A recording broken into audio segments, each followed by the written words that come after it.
ஒரு நாள் ஒருத்தர் ரோட்ல நடந்து போயிட்டு இருக்காரு. அப்போ அவருக்கு ஒரு கோல்டு காயின் கிடைக்குது. அது அவரோட லக். பட் அந்த கோல்டு காயினை தொலைச்சவருக்கு அது எவ்வளோ பெரிய risk. Welcome to no money no honey series. இன்னைக்கு சைக்காலஜி ஆஃப் மணி புக்கில் உள்ள சாப்டர் 2 லக் அண்ட் ரிஸ்க்கை பற்றி தான் பார்க்க போகிறோம். இங்கே லக் அண்ட் ரிஸ்க் ரெண்டுமே சிப்ளிங்ஸ்னும், லக் இருக்கிற இடத்துல ரிஸ்க்கும் அதிக அளவில் இருக்கும்னும் மோர்கன் சொல்கிறாரு.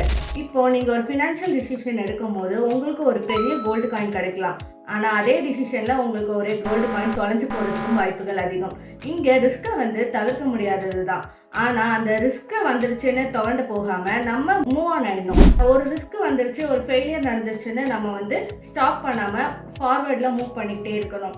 ஒரு சக்ஸஸ் ஒரு ஃபெயிலியர் நடக்கும்போது அதை மட்டும் பார்க்காம அதை ப்ராடாக அனலைஸ் பண்ணணும். And nothing is good or bad as it seems புரிஞ்சுக்கணும்.